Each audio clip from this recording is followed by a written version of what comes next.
The happiness of your life depends on the quality of your thoughts. Marcus Aurelius whispered these words to himself nearly 2,000 years ago. Yet they hit differently when you find yourself staring in the mirror at 3 in the morning wondering who you've become. You know that feeling, right? When you catch a glimpse of yourself and think, when did I stop taking care of me? When did self-care become this mountain that feels impossible to climb? We've been looking at self-care the wrong way. It's not about spa days, expensive retreats, or endless routines. Real transformation doesn't come from big gestures. It happens in small, deliberate moments. The Stoics knew this. They understood that becoming unrecognizable to your former self isn't about dramatic change, but about micro-habits that quietly shape you over time, the way water shapes stone, not by force, but by persistence. These 5 micro-habits will do the same for you. They'll reshape you so gently and so completely that 6 months from now people will ask what's different about you. You'll know it wasn't one big event. It was 5 small actions repeated every single day. The power of Stoic self-care lies in its simplicity. Marcus Aurelius, Epictetus, and Seneca weren't meditating in luxury villas. They were leading empires, teaching, surviving exile, and dealing with loss. Yet they created simple daily practices that made them emotionally unshakable. The mistake most people make is thinking that self-care means adding more to an already full life. True self-care is subtraction, removing clutter, distraction, and emotional baggage. It's about making space for yourself inside the life you already live. These habits aren't your usual drink water and sleep 8 hours advice. Those help, but they don't address the real disconnection. The following habits go deeper. They target why you feel overwhelmed, why you struggle to care for yourself, and why you think real change is out of reach. Each takes less than 5 minutes, costs nothing, and can be done anywhere. But together, they'll create a shift in the way you think, feel, and show up. Epictetus said, "No one can harm you without your permission." He wasn't only talking about others. He meant the harm we cause ourselves when we neglect our needs, when we put everyone else first, when we forget that we matter too. These habits are your reminder that you matter. You are not broken. You don't need fixing. You just need to tune back into yourself. Like a guitar slightly out of tune, still capable of music, you just need small adjustments that bring harmony back. The person you want to become is already inside you. These practices don't create someone new. They uncover who you've always been underneath the noise and exhaustion. They're like tools gently brushing away dust to reveal the masterpiece beneath. You'll start small, so small your brain can't resist.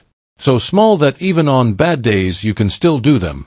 And choice by choice, you'll become unrecognizable to the version of you that once felt too tired or too busy to take care of yourself. Now let's begin. The first habit is called the 2-minute morning mind sweep.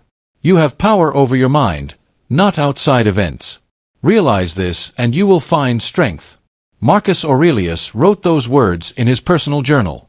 He never meant for anyone to read them, but they hold one of the most powerful truths about human peace.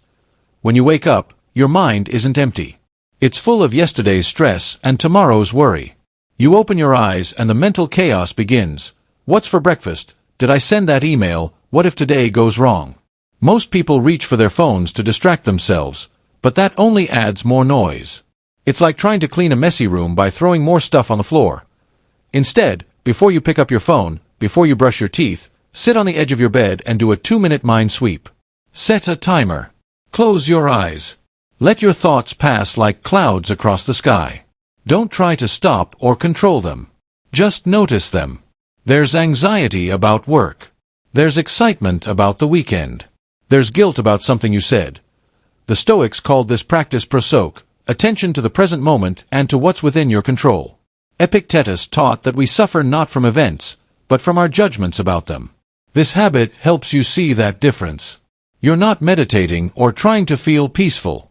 You're taking mental inventory. You're simply seeing what's on the shelves before your day begins. This works because it meets you where you are. You don't need to feel calm or enlightened. You can be anxious, tired, angry, it doesn't matter. The goal isn't to change what you feel, but to change your relationship to it. Within a week, you'll notice patterns. Maybe you always wake up stressed on Mondays. Maybe sadness appears when you haven't called a friend. These are not problems to fix in 2 minutes. They're information. They show you where attention is needed. after a couple of weeks, something subtle changes. When stress hits later in the day, you notice a small pause before reacting. You start responding instead of spiraling. You remember that thoughts are just thoughts, clouds drifting by. This small practice strengthens your ability to choose how you experience your day. Your relationships improve because you stop carrying morning chaos into every interaction. Your focus sharpens because you begin from clarity instead of confusion. You can use this anywhere. Waiting for coffee, stuck in traffic, before a hard conversation, take a 2-minute mind sweep. You'll build what Seneca called the discipline of desire, wanting what you already have and accepting what is, while still pursuing growth. This is not positive thinking or forced optimism. It's the strength to be fully present with what is real. The person who practices this daily becomes calm and grounded, no longer hijacked by their own mind. The second habit is gratitude archaeology. Seneca said every new beginning comes from some other beginning's end. Transformation isn't about adding more, it's about uncovering what's already good. Most gratitude lists are too broad.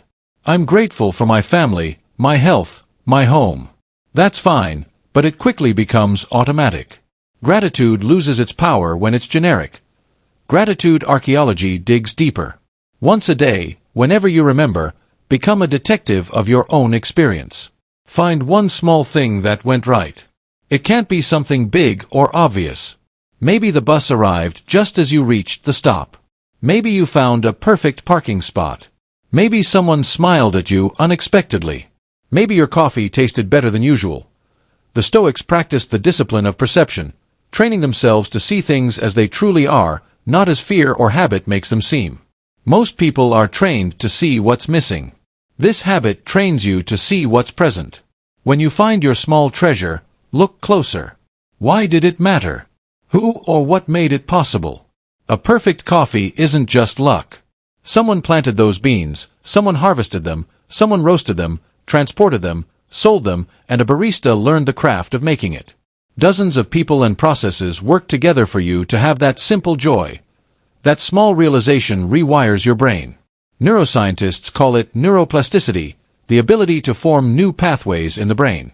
When you consistently look for micro moments of goodness, you strengthen neural connections that create appreciation and contentment. After 2 weeks, you'll notice good things as they happen. You'll become aware of the world's constant flow of small miracles. You'll start seeing beauty and connection everywhere. This changes your relationships too. When you notice the subtle kindnesses of others, you naturally offer more kindness yourself. Gratitude makes you generous and patient. It doesn't mean ignoring life's problems. Stoic gratitude is honest. It says, even here, even in hardship, there is something to be thankful for. The person who practices this daily becomes calm and grounded, not fake happy, but deeply peaceful because they see value where others see routine. The third habit is the energy audit moment. Marcus Aurelius wrote that we all love ourselves more than others, yet care more about their opinions than our own. Every day, we leak energy into people, situations, and thoughts that drain us. Think of your phone battery. When it starts dying too fast, you check which apps are running in the background and close the ones wasting energy.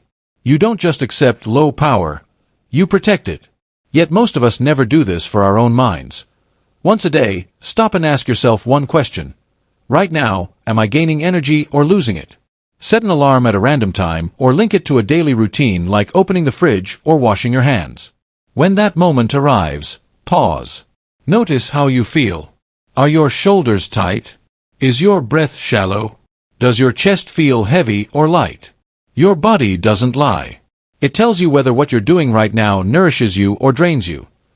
Epictetus taught that our attention and energy are limited. We must choose where to invest them. This habit helps you make that choice consciously.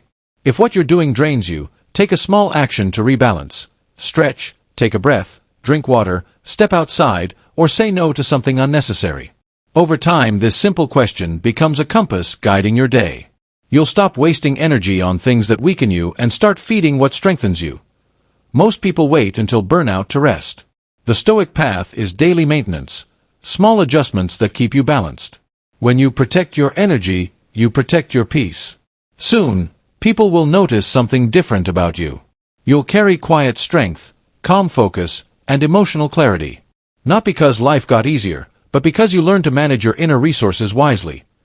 These first three habits, the morning mind sweep, gratitude archaeology, and energy audit, take only a few minutes, but they create profound change. They bring you back to yourself. They train you to live with awareness, appreciation, and balance. Self-care isn't escape. It's the practice of staying grounded in the life you already have and choosing to live it well. You don't need to become someone else. You only need to remember who you already are beneath the noise. Start small. Start today. Because the happiness of your life truly does depend on the quality of your thoughts and what you choose to do with them.